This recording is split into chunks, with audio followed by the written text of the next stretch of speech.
Welcome to my channel home furnishing KD. इस चैनल में हम बताते हैं कि होम फर्निशिंग प्रोडक्ट्स आप कैसे बना सकते हैं अपने घर में और अपने चॉइस के हिसाब से कस्टमाइज तरीके से जैसा आप चाहते हैं बनाना।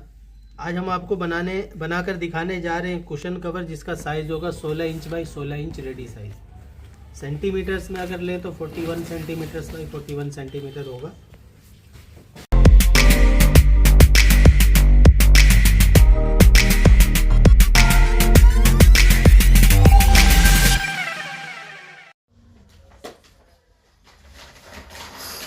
तो हम स्टार्ट करते हैं इसको बनाना। 16 इंच बाई 16 इंच का हम कुशन बनाएंगे। ब्लैक कलर का ये फैब्रिक है। 16 इंच बाई 16 इंच बनाने के लिए हम पार्ट को 17.5 इंच काटेंगे। 1.5 इंच का इसमें सिलाई के लिए मार्जिन लेंगे।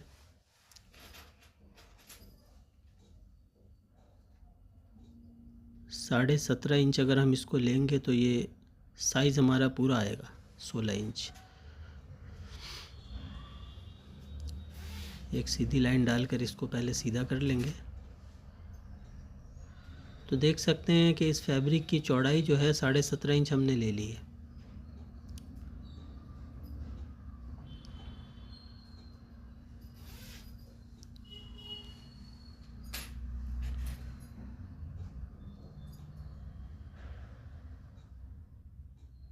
फिर इसे हम 13.5 इंच से काट लेंगे और ये ऊपर का पार्ट हम 7 इंच काटेंगे। तो 13.5 और 7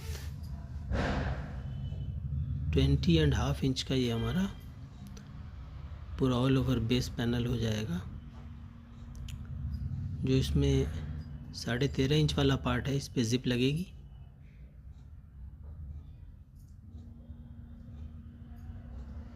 तो जिप लगने के बाद ये पैनल जो है हमारा ये 17.5 ही तैयार आएगा। 2.5 से 3 इंच का हमें एक्स्ट्रा मार्जिन लेना होता है इसमें बैक में जिप फिक्स करने के लिए।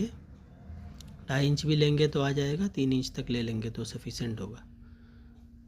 अब एक पल्ले में इसमें हम जिप फिक्स करेंगे और दूसरे को हम इसके ऊपर फ्लैप बनाकर फिक्स कर देंगे। सिलाई के वक्त आपको बताऊंगा। अब हमें फ्रंट का पैनल काटना है।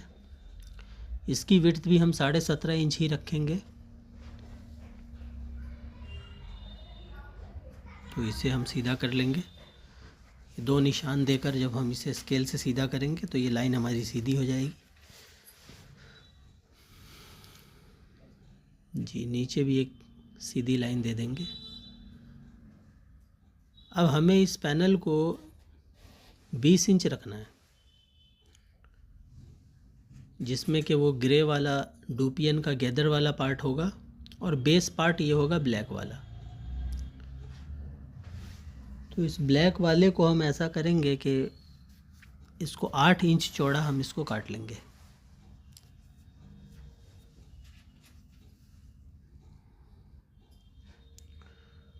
और जब इसके ऊपर हम डूपियन का पार्ट फिक्स करेंगे तो उस पर आधा इंच मार्जिन जाएगा, तो इस पर भी जाएगा। तो ये बीच का हमारा 6 इंच का पार्ट बच जाएगा, 7 इंच बच जाएगा। आधा इंच ऊपर आधा इंच नीचे मार्जिन जाएगा। ये हमने 8 इंच बाई 17.5 इंच का एक पार्ट काट लिया है।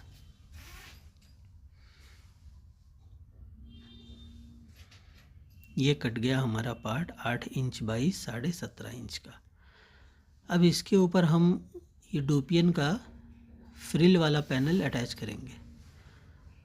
फ्रिल वाला पैनल अटैच करने के लिए एक बात का ख़ास ध्यान रखना है कि अगर हम बिल्कुल घनी अच्छी गैदर चाहते हैं, अच्छी इसमें चुनट चाहते हैं, तो जितना हमारा पैनल है पार्ट है उसका 3 गुना कपड़ा लेना होगा। अगर ये हमारा 17.5 है तो एटलीस्ट 50-51 इंच का हमारे पास, ये हमारे पास एक 52 इंच की पट्टी है।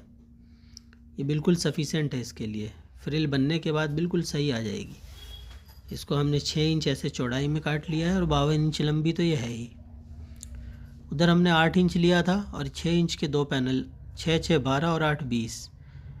इसको हम जॉइंट लगाएंगे तो जॉइंट लगाने के बाद ये हमारा 17.5 18 बच जाएगा, क्योंकि आधा आधा इंच का मार्जिन हर जॉइंट पे जाएगा और हर पल्ले में से जाएगा। तो ये हमारा फ्रंट का पार्ट हो गया। अब हम सिलकर आपको दिखाएंगे। ये जो हमने बैक का पैनल काटा था, इसको हम पक्की मुड़ाई कर लेंगे। इसकी मुड़ाई की जो हम चौड़ाई रखेंगे, थिकनेस, वो 1/4 इंच होगी, जिसको 2 सूत कहते हैं, यानी हाफ बुट भी कहा जाता है उसको।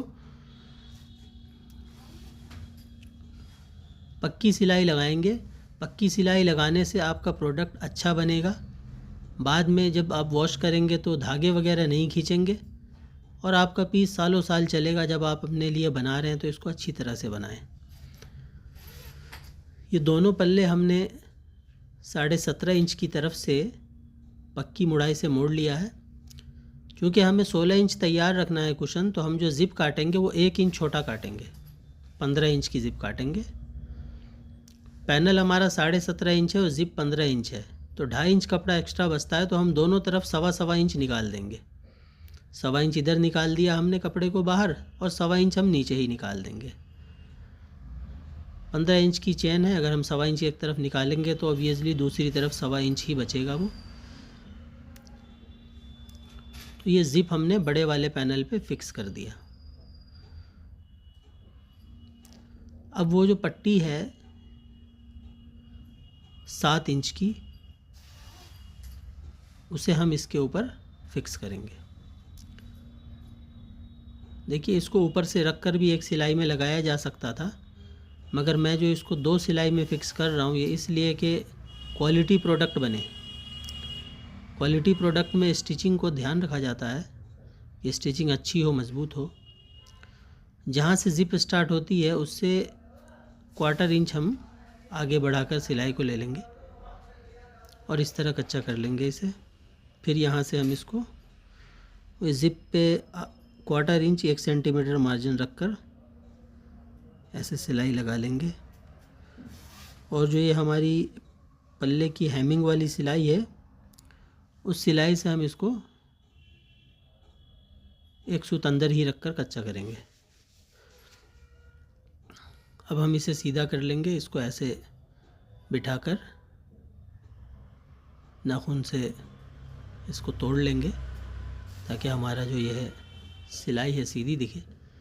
याद रखें, उसी पल्ले को ऊपर रखना है जिस पल्ले को आपने बाद में लगाया है। जिस पे ज़िप लगी है उसे नीचे रखेंगे, पहले जिस पे ज़िप लगाई थी। और अब इसके ऊपर हम सिलाई लगाएंगे। ऑलरेडी हमारा अंदर से ये कच्चा हो चुका है, मगर ये सिलाई लगा देने से और इसमें फिनिशिंग आ जाएगी और फिर ये मज़बूत भी हो जाएगा, बढ़िया हो जाएगा। तो इस तरह से हम इसको घुमा के उस तरफ ले जाएंगे और ज़िप के साइड में से सिलाई चलाते हुए इसको फिक्स कर देंगे। ध्यान रहे कि ये ज़िप जो अंदर वाइट वाली हमने दी है, ये ज़िप बाहर नहीं चमकनी चाहिए। हमें इसके फ्लैप को इस तरह फिक्स करना है, फ्लाई को, जो कि अंदर की ज़िप को और अंदर की सिलाई को ढांक दे।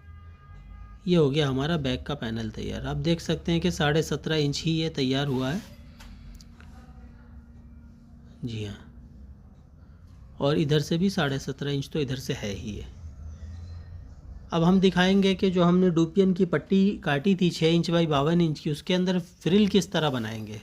फ्रिल बनाने के लिए एक फुट भी आता है। अगर फुट नहीं है तो आप प्लेन फुट से भी फ्रिल बना सकते हैं।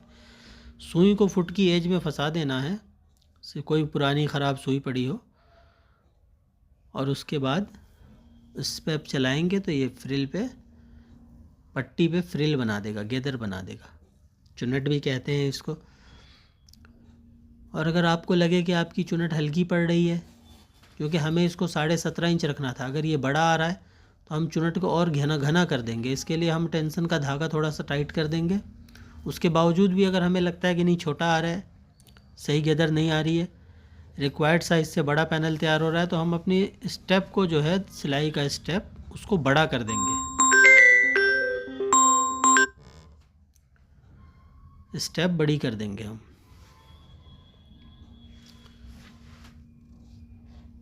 अब देखिए ये कितनी घनी फ्रिल इसमें बन गई। ये थोड़ी सी और बल्कि हमारे रिक्वायर्ड साइज़ से थोड़ी छोटी हो गई और ज़्यादा घनी हो गई, मगर इसमें कोई प्रॉब्लम नहीं है। इसको हम अपने हाथों से थोड़ा फैलाकर बढ़ा लेंगे, 1-1.5 इंच ये बढ़ जाती है, कोई ऐसी दिक्कत नहीं है इसमें, इसके लिए ज़्यादा टेंशन नहीं ली जाती। सिलाई का काम ऐसा है, इसमें कुछ चीज़ें अनएक्सपेक्टेडली हो जाती हैं, मगर कारीगर उसको अपनी समझदारी से सही कर लेता है। अब ये दूसरी साइड जो थी, जो हमने पहले इस पर फ्रिल गदर बनाई थी, ये थोड़ी ज़्यादा बड़ी हो गई थी 17.5 इंच से, तो इसको मैं एक बार और सिलाई चला दूंगा तो ये फिर अपनी सही साइज़ पे आ जाएगी, क्योंकि बाद में हमने गदर को जो घना कर दिया था मशीन की सेटिंग से। अब हम अपनी मशीन की सेटिंग को इसी तरह से दोनों पट्टी हम तैयार कर लिया हमने। अब मशीन में से सुई को निकाल देंगे और अस्तर का पैनल हमने जो काटा था 18 इंच बाई 18 इंच का, इस पैनल को सेंटर से एक निशान लगा लेंगे और जो ये हमारा सेंटर का डायमंड वाला साटन का कपड़ा, इसके भी सेंटर में एक निशान लगा लेंगे। सेंटर से मिलाकर इस पल्ले को इसके ऊपर रख देंगे। ये जो बड़ा पैनल ग्रे कलर दिख रहा है, ये अस्तर है हमारा, और ये हमने इसको रख लिया है, सेंटर हमारा मिल गया। अब ये गैदर वाला पार्ट जो है, ये इसके ऊपर किनारे से रख के आधा इंच के दबाव से इस पर जो पहले से सिलाई लगी हुई है काली वाली, जहाँ से हमने चुनट डाले थे, उसको दबाते हुए इसको इसके ऊपर कच्चा कर लेना। चूँकि हम लोग प्रोफेशनल कारीगर हैं तो हम लोग इसको एक साथ ही फिक्स कर लेते हैं, कारीगर इसको कर लेते हैं फिक्स। अगर आपको इसमें असुविधा हो या प्रॉब्लम आए तो आपको मैं वो तरीका भी बता दूंगा, जिससे कि आपका सहूलत से ये फिक्स हो जाएगा आसानी से। तो आप देख सकते हैं कि इसको मैं एक ही साथ में लगा रहा हूँ। अब मैं आपको बताऊंगा कि थोड़ी आसानी से लगाने के लिए कैसे इसको पहले कच्चा कर लिया जाएगा। ये काला वाला जो साटन का कपड़ा है, इसको ग्रे वाले अस्तर के कपड़े के ऊपर पहले ही एक सिलाई से कच्चा कर लेंगे। अच्छा, सिलाई की चौड़ाई इतनी रखेंगे कि जो हम ऊपर से जब 1 इंच की आधा इंच की सिलाई लगाएं तो ये ढक जाए, यानी इसमें हम 1/4 इंच का मार्जिन रखेंगे, क्योंकि ये सिलाई बाहर से दिखेगी तो अच्छी नहीं लगेगी। अब जब हम इस पर फ्रिल वाला पैनल रखेंगे और कच्चा करेंगे तो ये सिलाई ढक जाएगी, क्योंकि उस पर हम आधा इंच मार्जिन लेंगे और इसमें 1/4 इंच का मार्जिन हमने लिया है। अब इसको इसके ऊपर रख कर आप कच्चा कर लेंगे। अगर आपका हाथ इतना साफ़ नहीं है, अभी स्किल अच्छी डेवलप नहीं है स्टिचिंग इसमें, टेलरिंग में, सिलाई में, तो आप इस तरह से कर लें। 2 सिलाई में आप इसको, कारीगर प्रोफेशनल जो होते हैं वो एक ही बार में इसको लगा देते हैं। ये अपने अपने हाथ की बात है, कोई टेंशन लेने की ज़रूरत नहीं है। एक सिलाई एक्स्ट्रा लगा देंगे तो अच्छी ही बात है, पीस आपका थोड़ा सा और मज़बूत हो जाएगा, बढ़िया हो जाएगा। अब इसको इस तरह से सीधा करके यहाँ पे कच्चा कर देंगे एक बार दूसरी साइड में, ताकि जब हम इसको कवर करें बैक का पैनल इसके ऊपर रख कर, तो ये प्लेटें सीधी बैठी रहें, इधर उधर टेढ़ी मेढ़ी ना हो।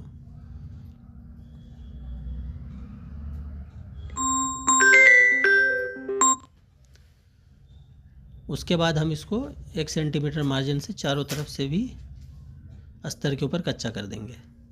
इधर की फ्रिल को भी हम सीधा करके बिठा लेंगे अच्छे से, अच्छी तरह से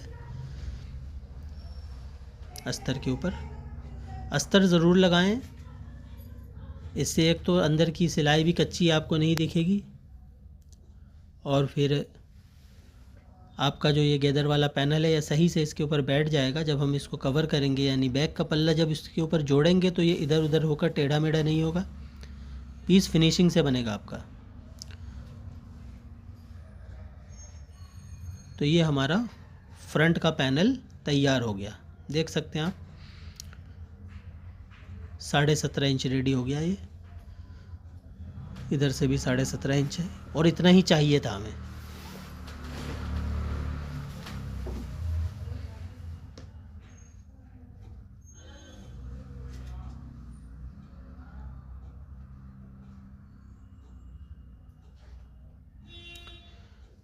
अब हम ये बैक का पैनल इसके ऊपर रख लेंगे और बिल्कुल सीधा इसको बिठाना है। ज़िप के पास का एरिया एक बार हम पलट कर देख लेंगे, हर तरफ से मार्जिन सही आना चाहिए। हाँ, ये लाइन हम मिला लेंगे, बिल्कुल सीधी रहनी चाहिए। और ये जो ज़िप का जो टाँका लगा हुआ है, ये दोनों तरफ से एक बराबर मार्जिन आना चाहिए। सपोज़ दैट अगर 1 इंच इस तरफ से आ रहा है तो 1 इंच उस तरफ से भी रहना चाहिए। इसको अपने हिसाब से बिठा लें सही से। 15 इंच पे ज़िप लगी हुई है हमारी।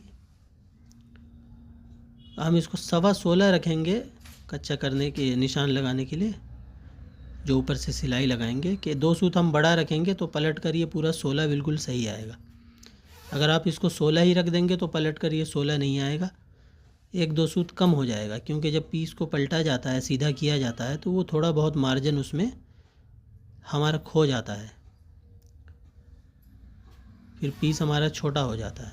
इसलिए रिक्वायर्ड साइज़ से 2 सूत कम से कम हमेशा बड़ा ही रख कर, कुशन हो या पिल्लो कवर हो, इसको जोड़ा करें, तो आपका पलटने के बाद, सीधा करने के बाद बिल्कुल सही पीस आएगा।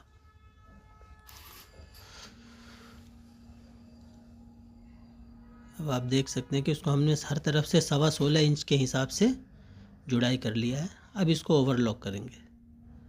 ओवरलॉक कर देंगे। अगर आपके पास ओवरलॉक की मशीन नहीं है तो बाज़ार में, मार्केट में जहाँ पे सूट वगैरह ओवरलॉक होते हैं, वहाँ ले जाकर भी आप ओवरलॉक कर सकते हैं। वो भी कर देंगे, जो पैसे लेते हैं वो लोग, वो उनको आपको देने पड़ेंगे, जो भी चार्जेस हैं।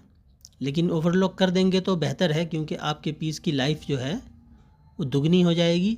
और इसमें से फ्यूचर में जब आप वॉश वगैरह करेंगे, यूज़ होगा, तो धागे नहीं निकलेंगे। एक्स्ट्रा जो धागे निकलते हैं वो कपड़े को धीरे धीरे ख़राब कर देते हैं, फिर कपड़ा फटने लग जाता है कुछ दिनों के बाद। और थोड़ा फिनिशिंग भी इससे काफ़ी आ जाती है ओवरलॉक होने के बाद। कोना पलटने के लिए आप ध्यान रखें कि कोना अच्छी तरह से निकालें। कभी भी कॉर्नर जब अच्छा निकलता है, कुशन हो या पिल्लो कवर हो, उसमें खूबसूरती आती है, एक ब्रांडेड लुक आती है पीस के अंदर। अब ये हमने सीधा कर दिया है। अब इस ज़िप को बंद कर देंगे और फिर पीस को देखेंगे कि पीस की लुक कितनी अच्छी है। ये देखिए, ज़िप बंद कर दिया है, ज़िप बाहर से चमक नहीं रही है। देखिए कितना खूबसूरत प्यारा सा पीस बन गया है। छोटे छोटे टुकड़ों से भी अच्छे डिज़ाइन बनाए जा सकते हैं, यही मैं सिखाना चाहता हूँ आप लोगों को। और ये कुशन हमारे पास है 16 इंच बाई 16 इंच का। इस कुशन को हम इस कवर में डालकर आपको दिखाएंगे। तो हमेशा इसको डालने के लिए पहले बड़ी साइड में आपको इसको एंटर करना है। जिधर से जो बड़ा पैनल है उस तरफ पहले फंसा लें इसको, कुशन को इस तरह मोड़ कर इसे पकड़ लें और आराम से ये बिल्कुल जाएगा। खींचातानी ना करें। अक्सर लोग खींचातानी करने के चक्कर में, गलत तरीके से डालने के चक्कर में क्या करते हैं, ज़िप को ख़राब कर लेते हैं, और पहले ही 1-2 बार की यूज़ में अक्सर ज़िप ख़राब हो जाते हैं। जब आप आराम से इसको, कुशन को इसके अंदर डालेंगे, तो ज़िप कभी ख़राब नहीं होगी आपकी। फिर आप